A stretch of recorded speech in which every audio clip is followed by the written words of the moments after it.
Hello. Good morning. Sa pangalan po ng dakilang Panginoong Jesucristo, isang mapagpalang araw sa ating lahat. Nandito po tayo.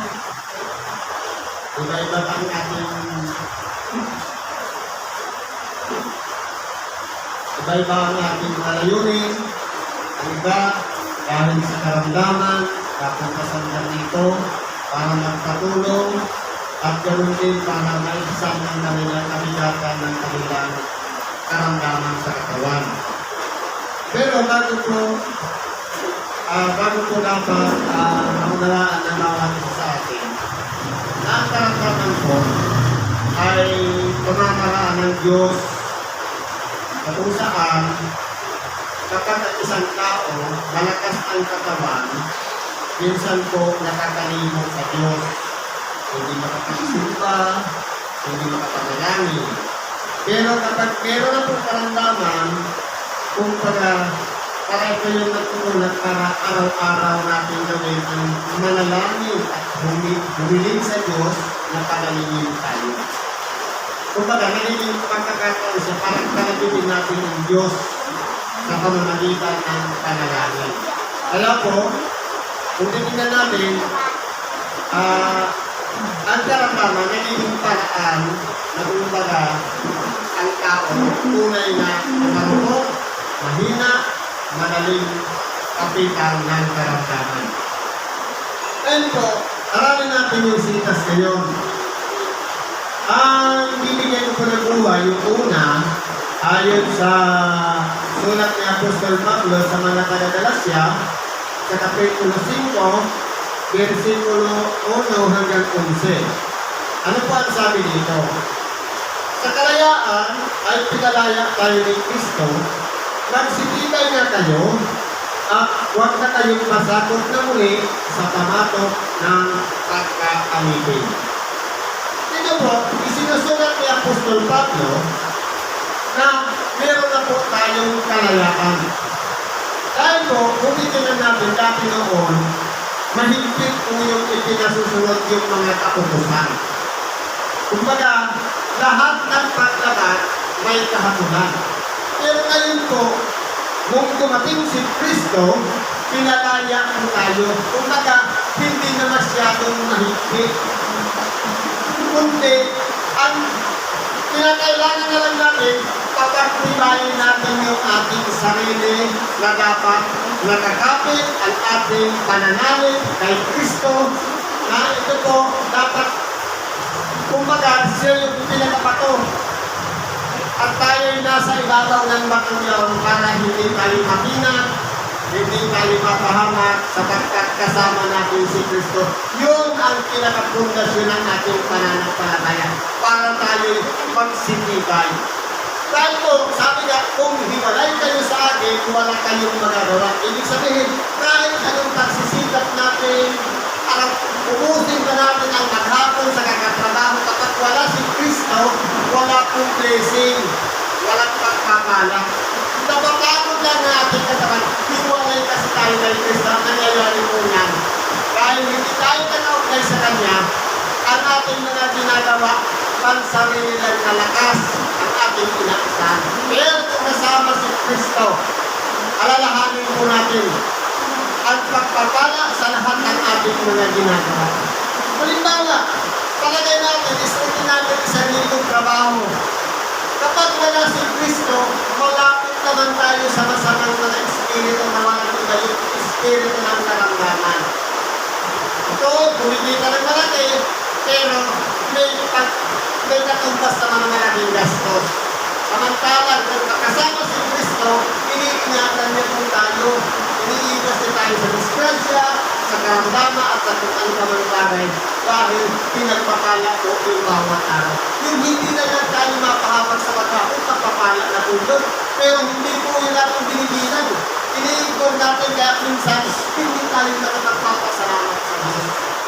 Kaya po dito, itinuturo sa ating Apostol Pablo na magsitibay kayo na huwag nang pasakot na muli sa pamatot. Ano yung pamatot? Yung mga kautusan. Halimbawa, ano po yung kautusan? Narito, akong si Pablo ay nagsasabi sa inyo na kung inyong tinatanggap ang pagtutulik, ay wala kayong mapapakinabang na anuman kay Kristo. Halimbawa, dati may kautusan ng pagtutulik. Ang pagtutulik ay nagmula kay Abraham. Lahat ng lahi ni Abraham na nagmula sa kanyang balakang, ang pinakatanda ng pinanggalingan na mula kay Abraham, lahat yun ay tuli. Halimbawa, ang mga Pilipino, ipinapatulan sa mga Pilipino na ang mga lalaki ay nagpapatuloy. Ibig sabihin, lahi tayo ni Abraham dahil nasunod natin yung nakaugalian ayon sa mga kautusan. Ngayon po, kung tayo po, halimbawa, sabi ni Apostol Pablo, kung inyong tinatanggap ang pagtutuloy, kasi po sa panahon ngayon, hindi na po applicable yung tuli at hindi tuli. Kundi, sabi dito, wala kayong mapapakinabang na anuman kay Kristo. Ibig sabihin ko, hindi na dapat tayo sumusunod sa mga kautusan. Dahil po, sabi nga, nung binago ang pagkasaserdote, kinakailangan naman baguhin ang kautusan. Dati noon, may mga saserdote na nagsusunog ng mga susunoging hayop, nagsusunod ng kamangyan, alang-alang sa kasalanan ng bayan. Ngayon, ipinapatatabi noon ang pagtutulik. Pero, nung palitan yung pagkasaserdote, natigil na yung pag-aalay ng handog dahil nag-aalay na ng pinakadakilang handog ng ating dakilang Panginoon sa makatuwid pa rin ang kanyang buhay, kinakailangan ang kautusan ay baguhin. Kaya po, ang ipinapasunod na, hindi na yung mula sa mga kautusan na ipinagkatiwala kay Moises, kundi kautusan na ni Kristo. Ano po yung kautusan ni Kristo? Halimbawa, sabi, narinig niya ito, ibigin mo ang iyong kapwa, taputan mo ang iyong kaaway. Ngunit kayo sinasabi ko sa inyo, ibigin ninyo ang inyong mga kaaway at idalangin ang sa inyong nagsisiusi. Ibig sabihin, binago. Kung dati noon, pagkaibigan, pagkaaway, pagdating ni Kristo, hindi na po. Yung kaaway, kaibigan na. Idadalangin pa natin yung kaaway. Anong ginagawa natin? Kapag kalaman natin, ang nangyayari po yan, sinisiraan pa naman natin ng puri, hindi natin tinatantanan sa kung ano-ano pa mga bagay na ikapapahamak ng ating kapwa. Ibig sabihin, wala pa tayo kay Kristo. Dahil kung si Kristo ang nanahan sa ating puso, ang ating ipinalalagay na kaaway, dapat idinadalangin natin. Nasanay tumino na siya, nasanay magbago na siya, nasanay si Kristo na ang marunong sa kanya at hindi na masunod yung dating hilig ng dating pagkatao na walang iba. Kung halimbawa na lang, kung sa bunganga, walang tigil sa karpantanira, nasasalita ng masama sa kapwa, dapat nung nasa ilalim na dahil sa kautusan ni Kristo, dapat nandyan na yung pag-ibig sa kapwa. Ang lumabas sa salibig, kinakailangan mabubuting bagay na mapapakinabangan ng ating kapwa. Ang kalalabasan po niyan, masama ang ugali natin dahil nakikita ng ating kapwa yung ating mga ginagawa. Kaya po, kung nananahan si Kristo sa atin, ang ating mga ginagawa ay sumasang-ayon sa mga halimbawa na ginawa ni Kristo na mabuting tao rin tayo. Hindi pwede natin sabihin, mabuting tao ako. Tanungin natin yung ating kapwa, totoo ba nga bang mabuting tao ako? Pero pag sinabi ng hindi ka naman mabuting tao, ibig sabihin, sinungaling tayo. Kaya po dapat, gawin natin salamin yung ating kapwa para makita kung ang ginagawa natin mabuti ba talaga. Ano bang sabi dito? O pinabutuhan kong muli na bawat taong tumatanggap ng pagtutunin na siya'y may kautanan tumupad ng buong kautusan. Totoo po. Dahil po, yung tumatanggap ng pagtutunin, may kautanan din dahil sumusunod nga siya. Kapag hindi na sinunod yun, may pagkakasala siya. Dahil nga, kinakailan, 1:1. Kapag ito yung kautusan, dapat gawin mo yung perfecto. Ano ba sabi dito? Kayo'y hiwalay kay Kristo, kayo'y nanatilig na ariing ganap ng kautusan na nahulog kayo mula sa biyaya. Kaya po, kung ang ipinasusunod ay buong kautusan, pagsisikap na kinakailangan hindi ka magkamali sa lahat ng mga kautusan. Ibig sabihin, wala pa tayo sa ilalim ni Kristo. Kaya kung halimbawa, dito sa pagkakapatira natin, sobrang higpit natin ng pagkakasunod sa kautusan. Wala pa tayo sa ilalim ni Kristo. Dahil ang nasa ilalim ni Kristo, biyaya. Lahat tayo ay kinahapagan lamang. Hindi po dapat tayo magmalaki, magmalabis, o itataas natin ang ating sarili dahil lahat tayo ay makasalanan. Sabi ni Apostol Pablo, walang matuwid, wala kahit isa. Ibig sabihin, pinulot lang tayo na sa isang kumbaga parang mga kagamitan ng mga maruruni, pinulot sa iba-ibang dako, pinagsama-sama ng Diyos sa templo, pinugasan, pinatawad ang ating mga kasalanan at pinagkikinabangan na tayo. Halimbawa, ang kalagayan ko, kutsara, ang kalagayan ng isa, tinidor, ang kalagayan ng isa, baso, walang pakialam yung baso sa kutsara. Gampanan mo lang yung tungkulin mo nang sa gamitin ka ng Diyos. Ito yung katawan na to. Maging halimbawa ng isang kasangkapang ginagamit ng Diyos para sa ikaluluwalhati niya at hindi sa sarili natin kaluwalhatian. Hindi po dapat natin itanyag yung pangalan natin para sumikat, kundi si Kristo po ang ipalaganap natin sa pamamagitan ng Ebanghilyong ipinangaral sa bawat isa sa atin. Ano ba sabi dito? Sapagkat tayo, sa pamamagitan ng Espiritu, sa pananampalataya, ay naghihintay ng pangako ng katwiran. Dito po, sinasabi ni Apostol Pablo, sa pamamagitan ng Espiritu, sa pananampalataya. Ibig kong sabihin, hindi dati tayo may naturalisang pagkatao. Salamat sa Diyos dahil mayroong Espiritu, sa magkatuwid bagay Espiritu Santo, na siyang katuwang natin upang yung naturalisan ng ating pagkatao ay makontrol. Sabi nga, magsipiling kayong pumasok sa matikot na pintuan. Itong Espiritu Santo, ito yung tumututol na hindi na natin magawa yung palagi natin ginagawa nung hindi pa natin nakikilala si Kristo. Kumbaga, limitado na. Halimbawa, malaya tayong nakakapagsalita ng masama sa kapwa, ngayon hindi na kinukontrol na ang ating dila dahil mayroon ng Espiritu Santo. Sa makatuwid bagay, inuudyukan yung ating budhe o konsensya na huwag mong gawin niya, masama yan. Kaya po, sa pamamagitan ng Espiritu, doon po naguugat yung pananampalataya, nabubuksan ang ating kamalayan, kaalaman, na ang ating pagkatao. Pagkaminsan dahil lang sa karamdaman, minsan pumunta tayo sa lugar na ito. Yung pabalik-balik na punta natin dito, hindi pala natin namamalayan, pananampalataya na pala yun. Ito yung pulsa na nagtutulak para bumalik ka dito, yung pananampalataya ang tawag mo. Naniniwala tayo, pag nagtitiwala, magawa alam natin ano naman ang ginagawa natin dito. Pero dahil hindi nga natin nakikita yung pinagtitiwalaan natin, sa magkatuwid bagay, ang Diyos na siyang nagdala sa atin dito, Espiritu, pinapupurihan natin si Kristo sa pamamagitan ng Ebanghelyo dahil sa tulong ng Espiritu Santo na nagkakaisa sila para itong katawan na to na may karamdaman tayo dito para pangaralan ng salita ng Diyos at baguhin yung kanyang pagkatao o tinatawag na ugali.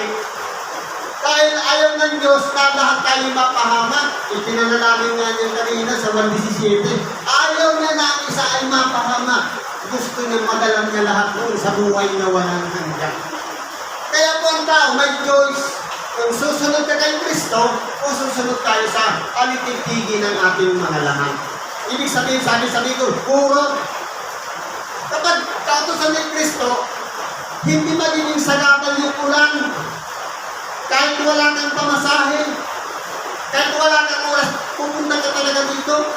Dahil kalooban niya ng Diyos. Pero kung alitigtigin ang laman, ayokong lumabas kasi maulan baka mabasa ako. Yan po ang nasa ng laman, ang iniisip, yung pakikinabangan ng laman at ikapapahamak ng laman. Kaya po, kung kalooban ng Diyos, wala po tayong magagawa.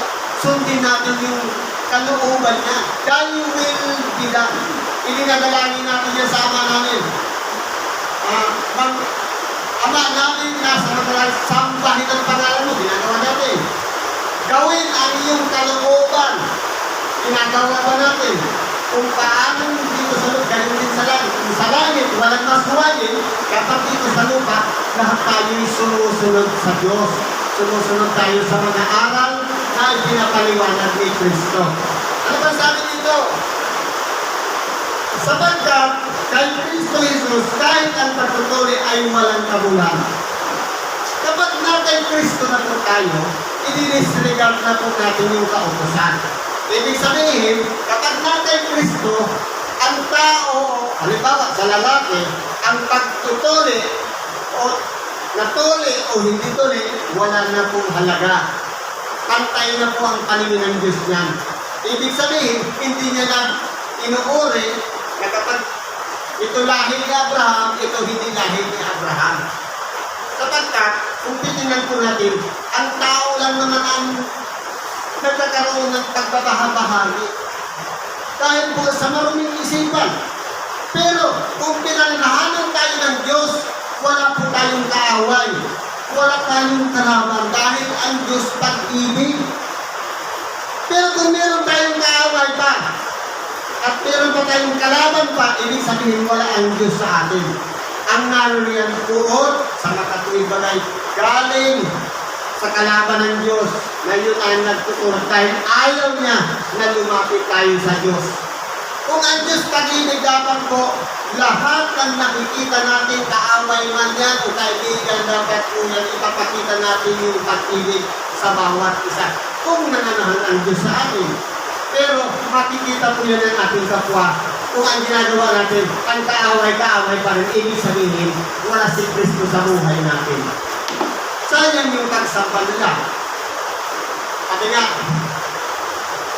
ng ating dakilang Panginoon, iginagalan ako ng kanilang bibig, ngunit ang kanilang puso ay malayo sa akin. Pinipraise natin si Lord, ginagamitan pa natin yung bibig natin sa pananalangin papupurin sa Kanya. Pero yung puso, malayo dahil ayaw natin papasukin. Para baguhin na, magsisi na tayo at hindi na natin magawa na yung palagi natin pinagkagawa yung hindi pa natin nakikilala si Kristo. Dapat hindi na tayo ganun. Dapat nagawa na tayo. Kaya po, yung natin ni Kristo, ang sinusunod na kalooban na ng Diyos, kalooban na ni Kristo.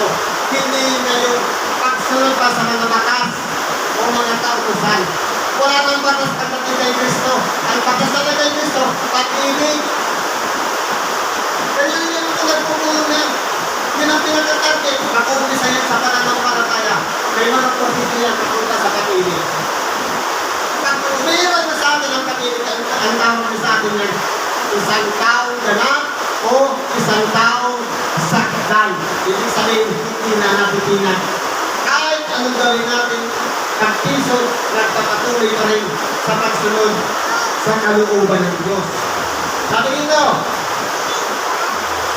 kahit man ang ipagtutuloy, kundi ang pananampalatay na gumagawa sa pamamagitan ng pag-ibig. Ito yung sinasabi ko sa kanina. Na dahil sa pananampalataya niya nakapatong sa ibabaw ng isang bato, na yun ay si Kristo. Ang iiral po dyan pag-ibig na. Yun na yung ginagawa natin sa kapwa. Ibig sabihin, wala na tayong sinasabi, ay ito dito ako, ay ito dito ako. Kundi lahat pantay ang pagtrato natin sa ating kapwa. Dahil tayo'y pinangungunahan ng ni Kristo. Ang Espiritu Santo ang nag-uudyok sa atin upang gawin yun. Pero tumutulong ito. Saan ba nananahan ng Diyos? Dito. Pero ito yung kalaban natin. Kaya kung mag-ingat tayo dito. Dahil pagkaminsan, kapag prenosi, sumitit dito po umugulot ang Diablo. Pero ang Diyos dito tumitira. Kaya, hanapin natin si Kristo sa ating puso. Dapat siya nakalupot dyan. Ano sabi dito? Nagsisitak po kayong mabuti ng una. Sino ang gumambala sa inyo upang kayo huwag magsunod sa katotohanan? Kasi po yung mga kadadalasya, noong una, paano sila lumaban? Masunurin sila sa mga batas o mga kautusan. Pero, pagdating po sa katotohanan, malayo po sa kanila. Dahil po, taliwas yung kanilang mga ginagawa sa alip na yung pagsunod sa katotohanan. Kumbaga, sa mga kautusan, pinipilan nila yun. Ito, number 1 na sunod ko, number 2, number 3, number 4, hanggang number 10. Halimbawa, 10 kautusan. Pero, pagdating sa pakikipagtrato sa kapwa, sa lulat doon sa kautusan, may paningin. Kaya po dapat wala yan. Kinakailangan po, magpagkatutuo tayo sa ating kapwa. Ano ba sabi nito? Ang paghigayat ito ay hindi nagmula doon sa tumawag sa inyo. Tayo pong lahat ay tinawag ng Diyos. Hindi po nagmula sa Diyos kapag ang ginagawa natin sumasalungat sa mga aral ni Kristo. Kaya po, pagkaingatan natin at kilalisin natin ano ba ang ating sinusundan. Masyado ba tayong mahigpit sa kautusan o umiiral ba ang pag-ibig? Kasi po, ganito po yan, hindi pwedeng pagsamahin ang pag-ibig ang pagsunod sa kautusan. Kaya po, dito sa kapatiran natin, ang pinagkakautusan dito, pag-ibig sa kapwa. Sabi nga, love God above all. Ibigin ng Diyos una sa lahat. Nagising pa lang natin, siya na ang pinasasalamatan natin. At ibigin naman ang ating kapwa katulad ng ating sarili. Kung ano ang ginagawa natin sa ating sarili. Halimbawa, pabaya tayo, hindi tayo nag-aalmusal, hindi tayo nananghalian o naghahapunan, paano natin sasabihin sa ating kapwa, kumain ka kapatid. Tayo nga, ibigin mo ang kapwa katulad ng sarili. Kung ang trato mo sarili, hindi mo pinapaligo at malaman, hindi mo rin masasabi sa iyong kapwa, maligo ka kapatid, kahit naamoy mo ng mabaho. Dahil, simple susumpatan ka lang ng puti. Kaya kung titignan natin, dati, kapag may kautusan, hinihigpitan. Pero po, nasa ilalim na tayo ni Kristo. Ang pinagkakautusan nito, ang pagpaparaya, ang pag-ibig sa kapwa, ang huwag paghapon sa kapwa, ang pagpapahalaga sa bawat kapwa. Sapagkat sabi ng ating nabilang Panginoon, ano man ginawa mo sa iyong kapwa, ginawa ko sa akin. Paano pala kung yung nilalait-lait natin? Nananahan doon ang Diyos. Nananahan doon si Kristo. Ibig sabihin, hindi yung pagkatao ng ating kapwa ang ating nilalapasanan, kundi yung nakaluklok sa puso ng taong hinahanap natin. Kaya ginawa natin yan sa Diyos. Doon po tayo mag-ingat. Para maiwasan natin yan na hindi natin magawa, lahat po ng ating kapwa, ibigin natin, ituring natin na isang mahalagang tao sa ating buhay. Kahit na paulit-ulit tayo nililibat, paulit-ulit tayo sinisiraan, ang mahalaga, ipadama natin sa Kanya ang pag-ibig. Sabi nga, kung ano yung kaaway magutom, pakainin mo. Kung siya'y mauhaw, kainin mo. Bakit? Sa paggawa mo ng mga bagay na ay ang mga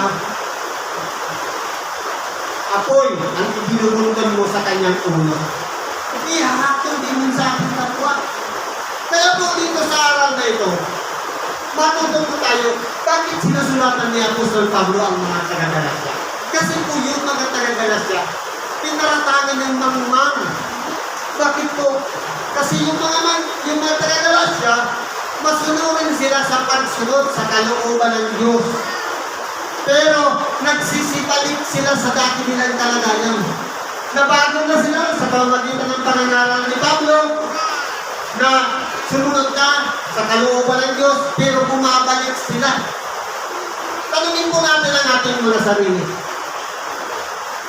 Nung tayo ba, magmula nang tayo isang makasalanan, tinahabagan ng Diyos at tinawag at ginamit para pumunta rito, tumulong sa may karamdaman, sa pamamagitan ng pagpapakong ng kamay. Tapos ngayon, magiging isa na tayo naghahatol sa kapwa. Wala pong ibang manghahatol, si Kristo lang sa kanyang pagbabalik. Ang hahatol sa atin yung salita niya. Kaya po, kung titingnan po natin, ang kay Kristo, nag-iingat po na huwag natin agawin yung para kay Kristo. Dahil si Kristo lang dapat ang humatol. Sabi nga, akin ang pag-iganti, ako ang garanti. Ibig sabihin, na kay Kristo lang lahat. Ano lang po ang pinag-obligasyon natin sa ating kapwa? Ibigin ang kapwa. Tapos na, period. Katulad ng sarili natin. Kaya po, dito po, ang mga taga-Galasya, matitigas po kasi ang mga ulo. Sila yung mga masuwayin, nagpasimula sila sa Espiritu, nagtatapos sa laman. Bumabalik na muli sa mga kaugalian. Dapat po hindi. Papunta dapat tayo sa pagiging ganap, perfect. Dapat ipiperfect na natin ang ating pang-araw-araw na pamumuhay. Kaya kung halimbawa, ang ginagawa natin, nasusunod na yung alitigtigin ng laman, yung paghihigpit natin sa mga kautosan, na halimbawa, dito, ipinakairal natin, ang pag-iibanghilyo, kalayaan ng isang ibanghilista ang mag-ibanghilyo. Kaya po, kung ihigpitan ng pamunuan ay nahuli ka, hindi pa pwede mag-ibanghilyo. Bakit? Ano ang karapatan ng pamunuan para sa ibanghilista? Hindi naman namumuno sa ibanghilista. Kapag sinabi ng puno ng ibanghilista na pwede ka ng ibanghilyo, hindi pwedeng suwayin ng pamuno. Dahil nasasakop yun ng puno ng ibanghilista. Ganun po yun. Pag-ibig po yun. Dahil kapag sinuway mo kaya binigyan mo ng sakatan yung ibanghilyo na iba-iba naman ang biyaya ng bawat ibanghilista, ibig sabihin, parang mo na rin tinutunan ang salita ng Diyos na ipahayag. Kaya po, ang salita ng Diyos ay dapat po hindi po tinututulan. Kundi hayaan natin yung bawat isa na may biyaya na magpahayag ng salita ng Diyos. Kasi po, sabi, hindi ka naghanda, hindi ka na pwede. Bakit kung umalis ka ba sa bahay kung hindi ka na naghanda? Kung naman sa bahay pa lang, nagdinilay-nilay mo na, kausap mo na ang Diyos. Siyempre, pagdating mo dito, preparado ka, hindi yung pagdating dito, sa kapalang luluhod, sa kapalang mananalangin, sa kapalang maghahanda. Ngayon, humahatong na tayo doon. Kaya po, kung ang mahigpit tayo sa oras, ibig sabihin, nasa paghatol tayo. Dapat ang nasusunod natin ayon sa kalooban ni Kristo na iba-iba ang biyaya ng bawat isa sa atin. Kapag sinabi ng punong ibanghilista, sige, mag-ibanghilyo ka, malaya pong ipapahayag ang ibanghilyo dahil si Kristo po ang may kautusan mo. Anong sabi ng ating kabilapan? Magsihayo kayo at yung ipangaral ang ibanghilyo.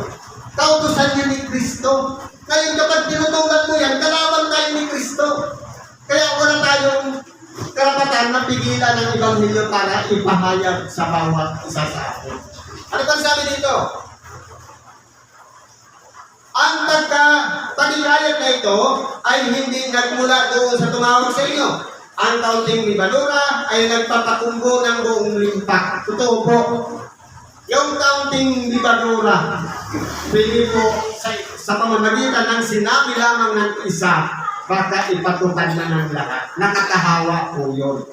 Kaya po, hindi pwede tayong pagmumulan ng isang mungkahi o suggestion na paglilimita sa mga nagpapahayag ng salita ng Diyos. Kundi, sabi nga, ang kaunting libadura kayang magpaumbok ng isang taon o ng isang harina. Kaya po, ang isang suggestion, minsan po lumalaki yan. Paano kung mali yung suggestion, tapos sinunod ng karamihan, dinadamay na lahat. Kaya po, kung nasa kautusan tayo ni Kristo, ipangaral natin ang salita ng Diyos. Sabi dito, ako'y may pagkakatiwala sa inyo sa Panginoon, na hindi kayo nagsipag-isip ng ibang paraan. Datapwat ang gumagambala sa inyo ay magtataglay ng kaniyang kahatulan maging sino man siya. Kaya po dito, sabi ni Apostol Pablo, lahat tayo ay kapag tayo ay may pagkakatiwala sa Panginoon. Ibig po sabihin niyan, karapatan po ng Diyos na gamitin ang bawat isa sa atin sa isang biyaya na doon ay tinawag tayo. Malamang, iba po kasi ang biyaya na mula pa sa sinapupunan ng ina, itinalaga ka na. Isa yung hiniling mo. Kasi po, kapag halimbawa, magiging kang isang tagapagpahayag mula pa sa sinapupunan ng ina, kahit sa ayaw mo sa hindi, ibang bilista po ang talalabasan. Tagapagturo o tagapagpahayag ng salita ng Diyos. Kung ang ipinagkalong naman sa mula pa sa sinapupunan ng iyong ina, mamumuno ka sa isang grupo, hindi ka rin makakaipas, dadaanan mo rin talaga ang maging pangulo. Ganyan po yan. Kaya po kung tayo may pagkakatiwala sa Panginoon, sabi nito, na hindi kayo nagsipag-isip ng ibang paraan, na maraming mga dahilan, na kasi ka na, hindi ako piti, hindi ako dapat, hindi ako, disqualify ako dyan. Pero, hindi natin nalalaman ang pag-uuri ng Diyos sa bawat isipan ng bawat isa sa atin. Siya po ang tanging nakakaalam. Lahat naman tayo nagsisimula sa walang alam. Pero, kapag natututo, nabubuksan ng kaisipan, maunti-unti, nadidevelop yung ating subconscious, ayun, natututo na tayo. Dahil po, sa mga turo na ipinapayo sa atin, nagagawa na natin yung mga imposible na dating sinasabi natin, hindi ko kaya yan, pero ngayon kaya ko na. Dahil po, nadidevelop na. Sabi dito, datapwat ang gumagambala sa inyo ay magtataglay ng kanyang kahatulan. Kaya po kung halimbawa, seryoso tayo sa ating mga ginagawa. Nandiyan kayo, nakaupo, mayroon dito sa mga nakatayo. Ngayon kung halimbawa may gumagambala dyan, ini-install po yung ating focus sa pakikinig ng salita ng Diyos. Meron pong kahatulan sa Kanya. Kaya po, isinusulat ito ni Apostol Pablo dahil po, dapat po titingnan natin ano ba ang status natin sa ating kapwa.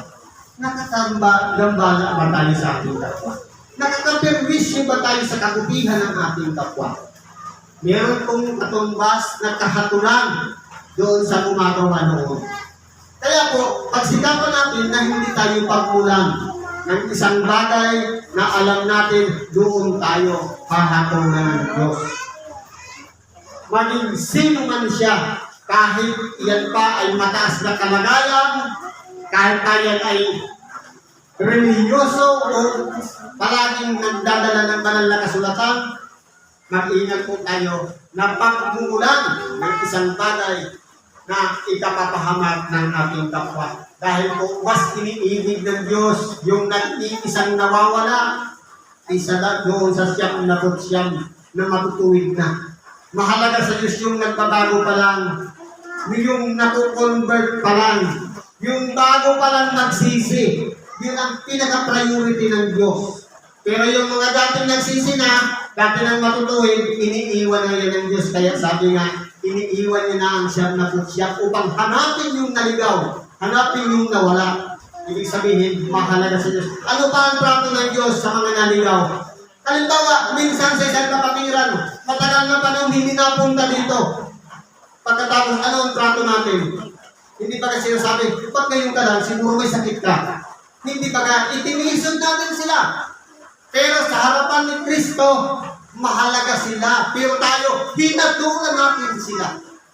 Kaya po wala tayong karapatan. Dahil kung si Kristo minahal yung nawawala, tayo naman, nilibang pa natin, ibig sabihin, hindi tayo nasa ilalim ni Kristo. Kaya po, itong bibigyan pa rin nga natin. Dahil sa isang maliit na salita, nakapahamak tayo sa kapwa. Sabi-sabi ko nga, na maraparata. Sa totoo lang, simpleng salita yan, pero masakit yan sa damdamin. Kaya po, pag-ingatan natin na yung bibig magpigil na magsalita, lalong-lalo na kapag ang isang kapatid natin, minsan lang natin nakita sa video, huwag natin sasabihan ng ikatikiso. Dahil po, sa harapan ni Kristo, mahalaga yung taong yung kaya nga niya dinala dito. Yun na yung nahanap niya, tapos kayo, sinabihan mo naman, di nawala na naman. Sabi nga, ang pinagmumula ng ikatikiso, mabuti pa sa kanya ang talian ng isang gilingang bato at ihulog sa gitna ng dagat. Ibig sabihin, walang kwenta ang isang taong pinagmumula ng ikatikiso.